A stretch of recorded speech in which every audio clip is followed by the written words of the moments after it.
Saya mung boleh kecek udu ke panjang. Okey, kecek pasal benda ni pula. Papa kawe, dia orang pushto. Dia bukan orang panjang kau semua ni. Papa kita orang push tu. So kita orang Marah macam boleh adik lah. sama macam kakak. Nanti ke. Cantik baju Sofia beli mana? Ini my own brand. Dia call mama, dia kata yang masuk. Dia kata sekabu Dia. Oh ya ke? Ni sampel baju baru tapi I tak tahu nak release. Nak saya mung jangan fall in love dah. Dari tempat nampak macam dari tepi nampak macam Della Rizal lain. Myra dengan Della Rizal. Della Rizal cantik cara Della Rizal. Myra cantik cara Myra. Tak sama wah. Ya, I jumpa Dahlia lain dengan kakak I muka dia. Ni ayah saya. Tak usah lah zoom sampai setara tu. gitu. Nak filter-filternya. Gitu ayah saya. Tak usah. Okey dah. Cukup-cukup sikit-sikit je. Tak tengok Safia dengan Myra Ni tunjuk kecil. Aning, tunjuk Aning. Ni Sofia dengan Myra yang kecil. Janganlah betul tu. Ni Copia, Ni Sofia. Ni Myra. Myra uduh. Kulit Myra ikut papa. Kulit Sofia ikut family mama. Ikut Ni tu. Myra, ni Sofia. Ni papa. Muka Sofia macam papa, betul tak? Ni papa. Dah cukup. Nak tengok Rafiq, mari kita tunjuk Rafiq pula. Boleh nak tunjuk gambar family tak baik. Ya. Ini privacy Myra.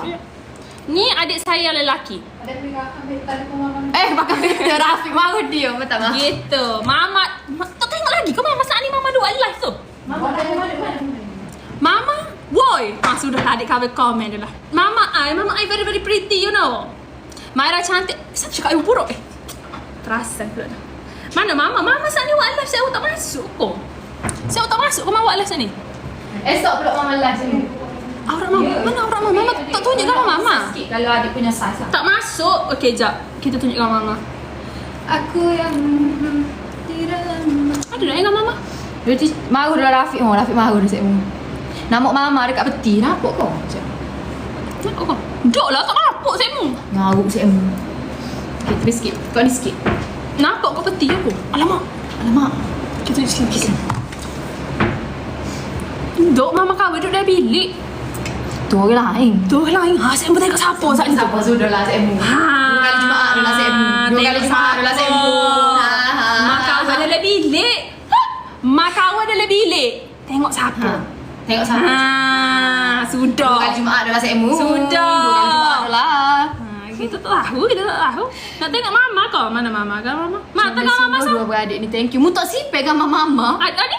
Gambar aku dengan mami. Ni my mom. Dengan Sofia. Dah cukup. Jangan tunjuk. Sebab aku poga pas tu. Panganah lah. Ya. Bola sini. Ngosek kau mau. Tak tahu saya. Rumah saya okey ya. Saya awak tu. Sana lah pula. Sana. Pergi sana. Jangan aku. Duduk. So pergi Alif dulu. Lepas tu nak bawa dia.